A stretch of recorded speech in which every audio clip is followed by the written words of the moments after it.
Look at your hands right now. Whatever is on them, dirt, grease, yesterday's lunch, your washing machine is going to fix that tonight. Quietly, automatically, without you thinking about it for even 1 second. Here's what nobody told you. That machine sitting in your home right now, the one doing the job you're too busy to do, started its entire existence as a flaking, crumbling, completely worthless pile of rust. Not iron, not metal. Rust. The stuff you scrape off a gate and throw in the bin. And somehow, that exact substance became the most important appliance in your home. You're going to find out exactly how that happened. Every step. No shortcuts. But I need to warn you first. By the time this video ends, you're going to look at your washing machine completely differently. Not as a white box in the corner. As something that required 10,000 years of human obsession, several industrial revolutions, and a chain of events so unlikely that if you changed any single step, you'd still be washing clothes by hand in a river. You're also going to feel slightly cheated, because the material that started all of this, you've seen it on old gates, abandoned bicycles, forgotten pipes. You've never once looked at it and thought, that's a washing machine waiting to happen. You should have. Let's go. You're standing somewhere cold and wet, 10,000 years ago, maybe a riverbank, maybe the edge of a cliff face. The ground is dark, stained orange and red, in patches where water has been sitting too long, on exposed rock. It looks like the earth itself is bleeding. That orange stain is iron oxide. The rest of the world calls it rust. You don't call it anything yet. You just know it marks where iron hides inside the rock. And iron, even before you have any idea what a washing machine is, before the concept of clean laundry has ever entered a single human brain. Iron is interesting. It's heavy where rock is light. It's dense where soil is loose.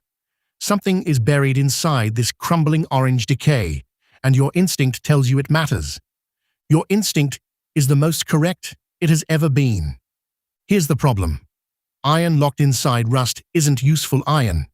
It's iron married to oxygen, and oxygen is extremely possessive.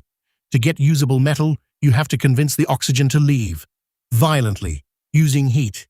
You build a furnace, not a campfire, a real furnace, one that reaches over 1,500 degrees Celsius, hot enough to make the rock itself sweat. You pack it with iron ore and charcoal, and you pump air in from the bottom to keep the temperature climbing. The carbon in the charcoal does something remarkable at that heat. It bonds to the oxygen in the iron ore and carries it away as carbon dioxide gas, leaving raw iron behind. What drips out the bottom of your furnace is liquid metal. You should feel proud. You just smelted iron from rust. That alone is one of the most important things any human being has ever done. You should not feel proud yet. Liquid iron is full of impurities. It's brittle. It shatters under pressure. Your washing machine drum cannot be made of something that shatters. So you're not done. You're nowhere close to done. This is where it gets interesting. Raw iron is strong but fragile, like a very confident person who breaks under real pressure. What you need is steel, which is iron with most of its impurities removed, and a precise, tiny amount of carbon kept deliberately inside. Too much carbon, and it's brittle. Too little, and it's soft. The sweet spot is less than 2% carbon by weight. That sounds straightforward. It is not straightforward. For most of human history, nobody could do it consistently. Then, in 1856, a man named Henry Bessemer invented a process where you blast cold air through molten iron at high pressure, burning off excess carbon in a dramatic shower of sparks and fire that reportedly looked like something from a nightmare. The whole process took 20 minutes. 20 minutes to turn a furnace full of brittle iron into a batch of steel that could build bridges, railways, and eventually, washing machine drums. You now have steel, flat sheets of it, strong and flexible and ready to be shaped into something that spins at 800 rotations per minute without tearing itself apart. That drum you load your clothes into every week, that's your rust. Purified, refined, rolled flat, and pressed into a cylinder. Every drum, every outer casing, every structural bracket inside your machine, rust. Transformed completely, but rust. Steel handles the structure, but a washing machine doesn't just sit there looking cylindrical, it moves. And to move, it needs a motor. And a motor needs copper wire wound into coils so precise and so thin that if you unraveled the wire inside a standard washing machine motor, it would stretch for several kilometers. Copper comes from copper ore, raw green and blue rock pulled from the earth, smelted down, refined, drawn through progressively smaller holes until it becomes wire thinner than a human hair. That wire gets wound around iron cores, hundreds of turns per coil, creating electromagnets that pulse on and off in a sequence that makes the drum spin, reverse, slow down, speed up, and follow a programmed cycle your ancestors would have called witchcraft. Your washing machine has been running witchcraft in your utility room this entire time. Here's where your old friend arrives. Sand. The control panel of your washing machine.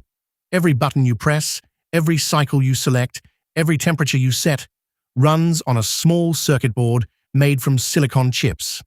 Silicon extracted from sand, purified to a level that sounds like a typo, turned into wafers, etched with pathways thinner than light itself. The same material in your phone, the same material in your laptop, the same material that remembers your favorite delicate cycle and refuses to let you accidentally boil your clothes. Rust built the body. Copper built the muscle. Sand built the brain. What's left is engineering so precise, it would seem impossible without context. The drum must spin without wobbling. The water must pump in and drain out through sealed pipes. The whole machine must vibrate vigorously for 40 minutes without walking across your floor. The door seal must hold water under pressure. The bearings, small steel balls, also made from iron ore, also from rust, must spin smoothly for 10 years without failing. Every tolerance measured in fractions of a millimeter, every component tested against failure, every seal checked against leakage. Then it gets packed into a box, shipped to a shop, carried to your home, plugged in, and forgotten about completely. You pressed a button this morning without thinking about it. Maybe you pressed two. What you actually did was set in motion a chain that started with an orange stain on a wet rock, moved through 1500-degree furnaces and Bessemer converters and copper mines and silicon wafers, through decades of engineering refinement and motor design and seal technology, and ended with your clothes coming out clean and warm while you made breakfast. The rust didn't disappear. It just changed jobs. It went from crumbling on a gate in the rain to spinning at 800 rotations per minute in your home, doing a job so reliably and so quietly that you never think about it until the day it stops. Most people think washing machines are a modern convenience invented by someone clever in a laboratory. They're not. They're rust that decided it had more potential than a gate. You came home with a pile of dirty clothes. You're leaving with 10,000 years of human ingenuity spinning quietly in the corner.